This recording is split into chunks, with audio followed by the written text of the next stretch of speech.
What's up, everybody? Welcome to Boxing Decades. And we got Gervonta Davis versus Hector Garcia fighting January 7th in Washington, D.C. for the WBA Lightweight Championship. This fight is an interim fight before the Ryan Garcia fight, which we all know everybody wants to see for some reason. My personal opinion is that I think everybody wants to see it because they want to see Tank destroy Ryan Garcia, which, I'm of that opinion too. I think that probably will happen, but I'll save that for a different video. But one step at a time, Hank has a different situation in front of him at the moment. Hector Garcia is 16-0 with 10 of his wins coming by way of knockout. His most recent win is against Roger Gutierrez, which he won by way of unanimous decision. And his most notable was against Chris Colbert, which was also by unanimous decision. A lot of people in the boxing world are saying that Hector Garcia is Tank's toughest opponent yet, or will be Tank's toughest opponent. I'm not sure I'm of the same mindset. I think Tank is one of the strongest and best in the lightweight division currently. So I want to take a closer look. I want to try and break this down and see if Hector Garcia can actually beat, or he actually has a chance of beating, Gervonta Davis. I want to start off with Tank, and I want to look at his fight with Isaac Cruz. I personally think that this was Tank's toughest fight. Out of all of his 27 fights, the fight with Isaac Cruz was his most challenging. In this fight, we can see Tank being challenged stylistically.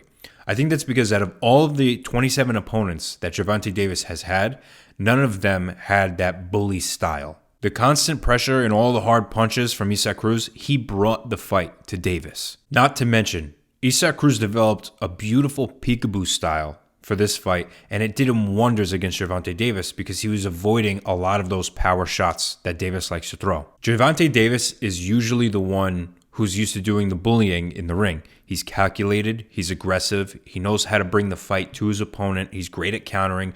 He's overall the one in charge in the ring, usually. This is the first time that I think Davis was really challenged by somebody who's doing a similar style, and that's what Isaac Cruz did. So all in all, he did well against Gervonta because he kept applying pressure. Now, I think with a little bit more experience, a little bit more accuracy, Isaac Cruz could have won that fight. He's a tough dude, and he came so close to actually, or the closest one to actually beating Gervonta Davis. It went all 12 rounds. So it really goes to show you that with Gervonta's experience, which it was just constantly getting better, his fight with Isaac Cruz was finally matched. So if I were to fight Gervonta Davis, I would be looking at this fight with Isaac Cruz to try and develop something from this fight, to develop a strategy. And it seems like that strategy is being the aggressor. Now, that's easier said than done, because against a fighter like Gervonta Davis, you have to not only be aggressive, but you need excellent head movement. Because if you don't, you're going to bombard your way into Gervonta Davis' perimeter, and he's going to counter you because he's very good at doing that. So you need good defense in general, but you need good head movement to get out of those shots. Because if you cannot get away from Gervonta Davis' shots and be coming forward and being the aggressor, he's going to counter you. He's going to catch you, and you're going to get dropped. Now, with having great head movement, Hector Garcia is not going to be able to implement that peekaboo style kind of like Isaac Cruz did. It's not going to work for him. And the reason is because Hector Garcia is way taller than Isaac Cruz. Isaac Cruz is, I think, 5'4". Gervonta Davis is 5'5". Peekaboo style works very well for shorter fighters or, fighters that have a taller opponent. It's easy to get in and out and under the punches when you're shorter than somebody. So the style is not going to really work that well for Hector Garcia. He's going to have to figure out how to have better head movement or just defense in general and being the aggressor without having that peekaboo style, because he's not going to get under Gervonta Davis' punches. Gervonta Davis is 5'5" or 5'5.5". It's not going to work. He's going to need to try and think of a different style around being aggressive and having excellent head movement. Now, height is usually an advantage, but only if you use it the right way. Davis has fought taller opponents before. I mean, he's short. He's used to it. Almost everybody he's fought has been taller than him. The one that comes to mind is his fight with Mario Barrios. Do you remember that face-off? Tank looks like he's fucking sitting down in this picture. But we all know how that fight went.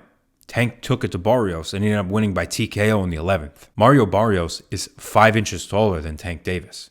He's got a longer reach. Tank still took it to him. So the only way for Hector Garcia to actually have a shot at winning this is to be more aggressive, like I just said, and to wear Tank down. And one way he could do that is by utilizing his jab. When a taller fighter fights somebody shorter, and I know because I'm relatively a shorter fighter for my weight class, a lot of those dudes can keep me at bay with just the jab. You should be perfecting that and trying to perfect a jab where you can keep Tank at bay and move around and don't let him get in. You have to actually outbox Tank Davis, because if Garcia can't do that and he allows Tank to get in close to him and land those shots, then it's going to be over. He can't let him do that. And the only way for a taller fighter to do that is to move around the ring and keep using that jab. Now, Hector Garcia is a good fighter and he's pretty aggressive, so I do think that this is going to be an interesting fight. But there's some things that I don't like that I've seen in Hector Garcia's previous fights that I think will actually hurt him against Tank Davis. And the first one is he's not as quick. His hand speed is just not there. And against a guy like Gervonta Davis,